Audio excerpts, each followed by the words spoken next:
ये जवाबी कार्रवाई क्यों जरूरी है?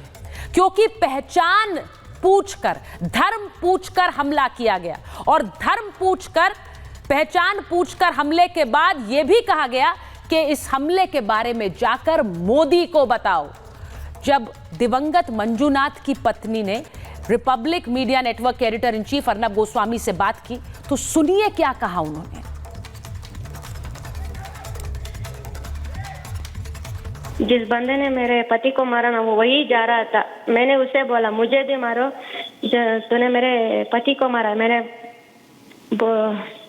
सन में भी बोला तो उसने हमें नहीं मारा। उसने बोला मोदी को बोलो। उसने क्या बोला? उसने बोला नहीं, मोदी को बोलो, कहकर चला गया वहां से।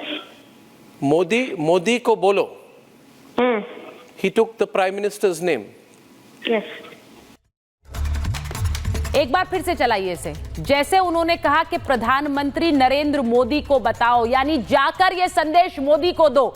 अब सवाल यह है कि जो बर्बरता दिखाई गई उसका जवाब क्या दिया जाता है, क्योंकि वो आतंकी कह रहे थे जाकर मोदी को बताओ। अब से थोड़ी देर बाद एक बड़ी बैठक शुरू होने वाली है जिसके नेतृत्व खुद प्रधानमंत्री नरेंद्र मोदी करेंगे। मैं एक बार फिर सुनवाती हूं आपको क्या कहा। जिस बंदे ने मेरे पति को मारा ना, वो वही जा रहा था। मैंने उसे बोला मुझे भी मारो, तूने मेरे पति को मारा। मेरे सन में भी बोला तो उसने हमें नहीं मारा। उसने बोला मोदी को बोलो। उसने क्या बोला? उसने बोला नहीं, मोदी को बोलो, कहकर चला गया वहां से।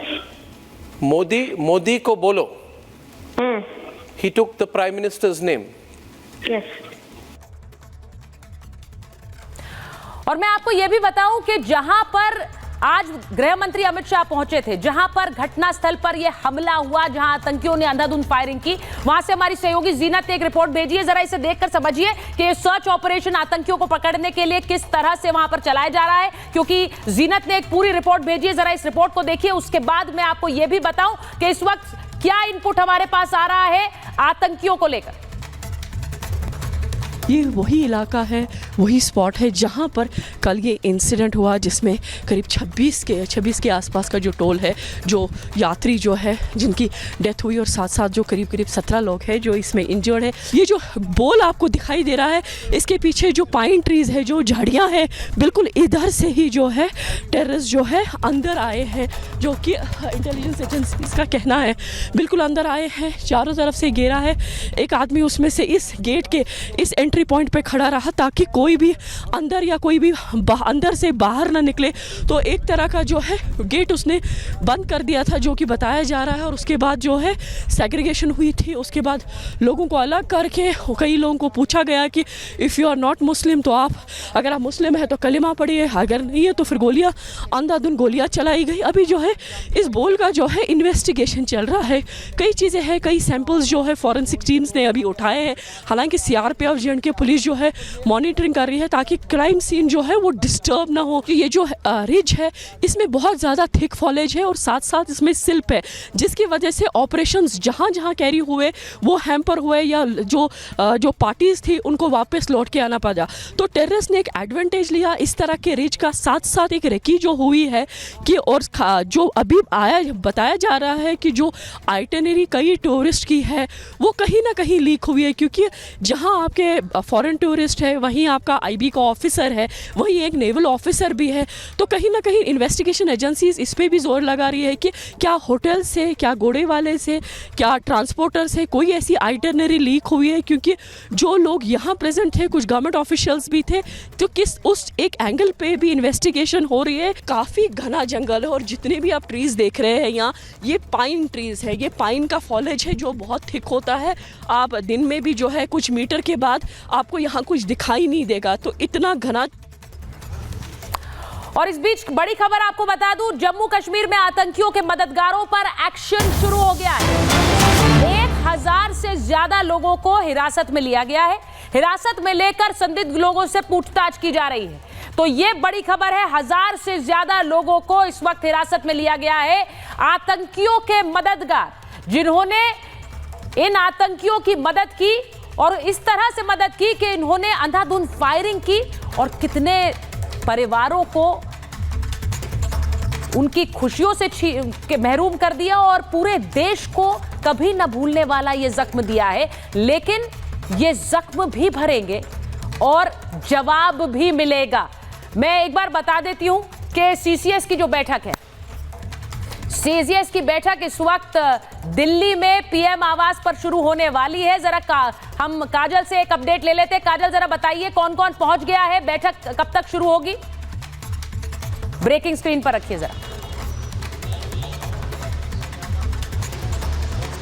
जी बिल्कुल सुचारिता, आपको बता दें कि यहाँ पर प्रधानमंत्री आवास पर गृह मंत्री अमित शाह और रक्षा मंत्री राजनाथ सिंह और एनएसए अजीत डोभाल यहाँ पर पहुँच चुके हैं और थोड़ी देर में ऐसा माना जा रहा है कि यहाँ पर ये बैठक जो है वो शुरू हो जाएगी और कहीं ना कहीं जो आतंकवादियों के खिलाफ ये एक बड़ी जो बैठक है और इसमें बड़े फैसले लिए जाएंगे और ये जाहिर तौर पर ये संदेश दिया जाएगा कि ये नया भारत है, ये 2025 का भारत है और इस तरीके का आतंकवाद यहाँ पर बर्दाश्त किसी भी सूरत में नहीं किया जाएगा। चाहे प्रधानमंत्री जैसे ही आज सुबह एयरपोर्ट पहुंचे हैं, सबसे पहले संक्षिप्त उन्होंने एक बैठक की है और उसके बाद लगातार बैठकों का दौर जारी है। रक्षा मंत्री की बात करें, गृह मंत्री अमित शाह की बात करें, वो भी लगातार बैठक कर रहे हैं और गृह मंत्री अमित शाह यहाँ पर पहुंच चुके हैं। सबसे पहले प्रधानमंत्री को एक ब्रीफिंग देंगे क्योंकि आज ही वो जो है कश्मीर से लौट कर आए हैं और वहां पर दौरा करके आए हैं, तो जाहिर तौर पर एक ब्रीफिंग देंगे और उसके बाद जो है इस पर एक बैठक होगी और ऐसा माना जा रहा है कि कई ऐसे बड़े फैसले हैं जो इस बैठक में लिए जा सकते हैं और जाहिर तौर पर पाकिस्तान को एक संदेश दिया जाएगा,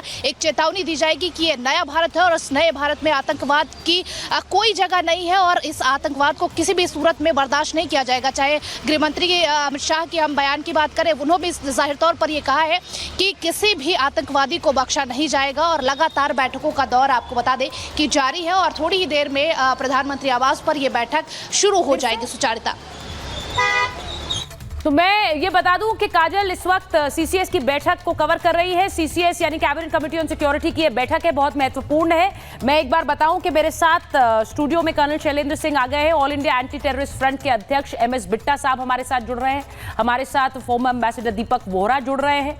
मैं ये भी बताऊं आपको कि हमारे साथ लेफ्टिनेंट जनरल वीके दत्ता मौजूद हैं और कश्मीरी एक्टिविस्ट पॉलिटिकल एनालिस्ट सुशील पंडित जी हमारे साथ जुड़ रहे हैं। बहुत बहुत स्वागत आप सभी का महाभारत में सर। और मैं एक बार मैं बता दूं कि सीसीएस की बैठक शुरू हो चुकी है। पूरा देश कह रहा है कि जवाबी कार्रवाई क्या होगी। हर कोई पूछ रहा है कि कब देश ये कह पाएगा कि हमने उन आंसुओं का बदला ले लिया जो हमने आज लेफ्टिनेंट विनय नरवाल की पत्नी के चेहरे पर जो आंसू देखे, उनका जो गुस्सा भी देखा और उनका जो मर्म देखा, जो दर्द देखा, उसका जवाब कैसे मिलेगा, उसका हिसाब कैसे होगा, आज सवाल ये है। क्योंकि जो तस्वीरें हम लगातार दिखा रहे हैं उन तस्वीरों में बहुत सारे सवाल हैं। मैं एक बार जरा बिट्टा साहब के साथ शुरुआत करना चाह रही हूं। बिट्टा साहब, हमने कितनी बार आतंकवाद का दंश झेला है, लेकिन इस बार सर सीधे हमला पहचान पर है और अगर हमारी पहचान पर हमला होगा तो दूसरे की पहचान मिटाने का मादा हम रखते हैं, ये बताना होगा। देखो, हमारे साथ पंडित जी बैठे हैं। वो पंडित जी हैं जिनको दिल्ली भी गोलियां खाई और इन्होंने कश्मीर की वो दास्तान को देखा है जब कश्मीरी पंडितों को किस तरीके से कश्मीर को छोड़ना पड़ा और खास तौर पे इनको पुराने दिनों की याद जरूर पंडित जी को आई होगी और उनके मन में दर्द रहता है।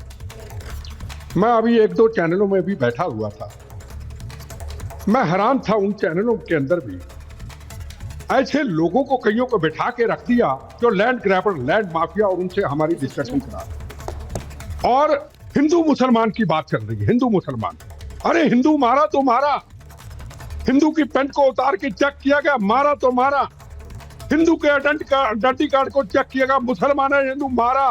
पर दुख की बात, रॉबर्ट बटेरा, मैं कभी खिलाफ नहीं बोला, उन्होंने कहा कि मुसलमानों के ऊपर अत्याचार हो रहा है इस समय पे, और उसी बात का ये नतीजा है। इतने जिम्मेदार लोगों ने ये बात कह दी, मैं हैरान। अभी किसी चैनल में सुन रहा था मैं हैरान हूं इस चीज को लेके कि हिंदू बोले तू फिरका परस्त, बार बार कहता हूं, हिंदू बोले तू नफरत फैलाने वाला, हिंदू बोले तू आरएसएस, हिंदू बोले तू बीजेपी।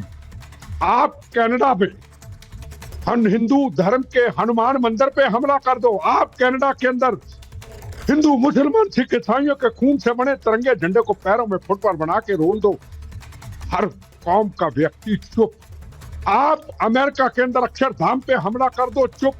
आप पाकिस्तान का आईएसआई का एजेंट पन्नू कहता महाकुंभ पे हमला कर दूंगा, 60 करोड़ के श्रद्धालुओं के ऊपर, मैं राम जन्मभूमि पे हमला कर दूंगा, अमृतसर के अंदर अभी मंदिरों पे हमले। हिंदू बोले तो फिर काफरत। क्या हिंदू धर्म को भेड़े बकरियां समझ रखा है इन्होंने?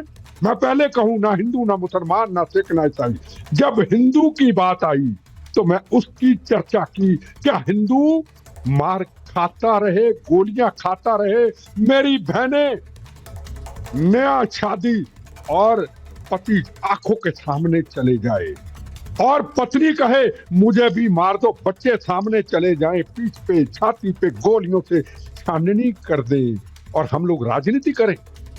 देखो आज वक्त है, हमें ये सोचना होगा 2 दिन के बाद इस चैनलों की डिबेट के अंदर बिट्टा साहब, मुझे हैरानी होती है कि आज के दिन जब कोई हमला हिंदू पूछकर, हमारी पहचान पूछकर कर रहा है, तो कुछ नेता आज दूसरा ही नैरेटिव पेश कर रहे हैं। आपने जिक्र किया रॉबर्ट वाड्रा का, मैं हैरान हूं, आज क्या इस तरह के बयानों की जरूरत है? ये कौन लोग हैं? हमला हो रहा है और ये हमला देश पर है, ये हमारी पहचान पर है, भारत की पहचान पर है, और आप ऐसे बयान दे रहे। आप कश्मीर में देखिए, इमाम, वहां के इमाम कुछ दिन पहले कहा यहां बाहर के लोग आके गंदगी फैलाते हैं। अरे टूरिस्ट आते हैं, आपको पैसा मिलता है, आपका इकोनॉमिक बढ़ता है, आपके बच्चे आईपीएस बनेंगे, आपके बच्चे, आपके होटल चले, होटल खाली रहते थे, आज हमारा खाली पंजाब कर दिया खालिस्तानियों ने और कश्मीर चल गया। और कोई इमाम हिंदुस्तान से, कोई सिख धर्म का लीडर, देखो ये बोले या ना बोले, इनको होती खालिस्तानियों को तकलीफ, कोई सिख समाज का लीडर मैं किसी चैनल पे दिखा नहीं। आप डिफेंस का को ले आइए, मैं बिल्कुल मानने को तैयार हूं। कोई क्यों? भारत हम सबका नहीं है क्या? अकाल तख्त के जथेदार अमृतसर के अंदर, क्या उन्होंने निंदा की? क्या दिल्ली के अंदर सिख जथेबंदियों ने निंदा की? क्या शाही इमाम ने निंदा की? हम 4 दिनों के बाद हम चैनलों को देखेंगे, कौन सामने आया? हिंदू मार खाता रहे, हिंदू बांग्लादेश में मार खाए, हिंदू बंगाल में मार खाए, हिंदू कनाडा में मार खाए, हिंदू अमेरिका में मार खाए, हिंदू हर जगह पे मार खाए, और वो चुप और कहता कोई बात नहीं, हम नए भारत की तरफ चलते हैं। और आप रोज आके घुस करके गोलियां निशाना बनाते हो। देखो आज ये प्रदर्शन इनका कुछ नहीं, हम बड़े प्रदर्शन किए जिंदगी में, बड़े पाकिस्तान के बॉर्डरों पे लाखों की भीड़, हमें प्रदर्शनों की जरूरत नहीं, एक्शन की जरूरत है। आज एब्सोल्युटली जवाब एक ही पीओ। देखिए